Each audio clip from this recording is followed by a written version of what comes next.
What do you do whenever you feel like God is far away? Whenever you are going through a pain and you're really not sure if it is part of God's plan or possibly it's even because of your own sin.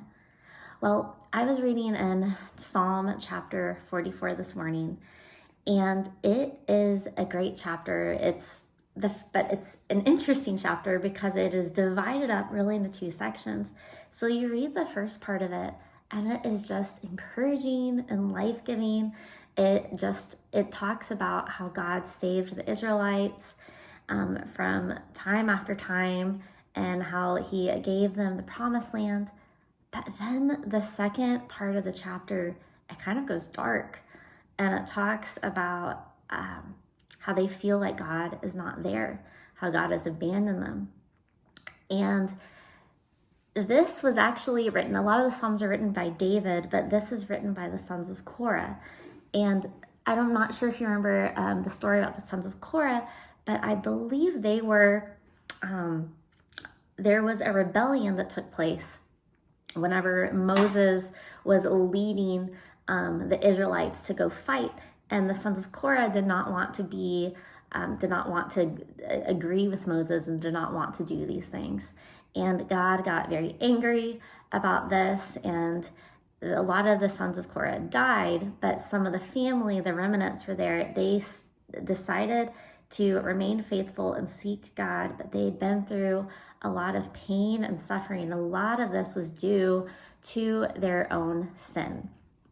Now, there are places in the New Testament that talk about how God does not necessarily, we are not repaid for the deeds that we do.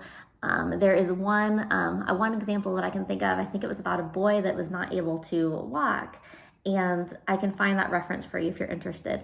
But then Jesus healed him, and Jesus said that it was not because the man or his parents had sinned, but it was so that this man could give glory to God, and so that everyone around could see this beautiful miracle.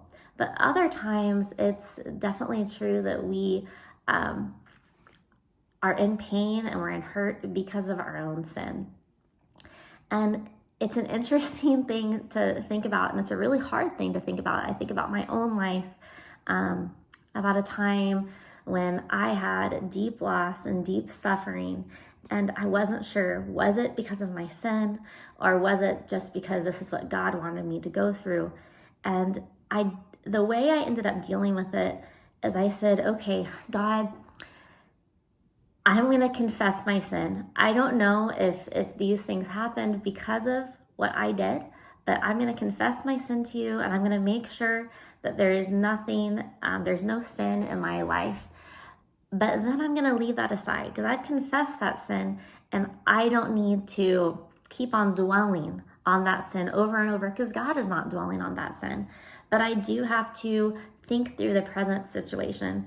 And in that period of suffering, I had to see, can God use this? Can God use this suffering to help other people? Can he use this suffering to change me, to make me more like him? And in that time, I didn't always do that perfectly, for sure. There was a lot of anger and sadness, but for the most part, like looking back, so this was like 5-6 years ago, God changed me in so many ways. The faith that I now have it kind of came back to me in that season. I had a bold and great faith whenever I was in junior high and high school. I feel like I was always doing things where I was being obedient to God and I was trying to follow him. And then there was a period of time where it wasn't that I lost my faith, but I just didn't pursue God as vigorously with my whole heart.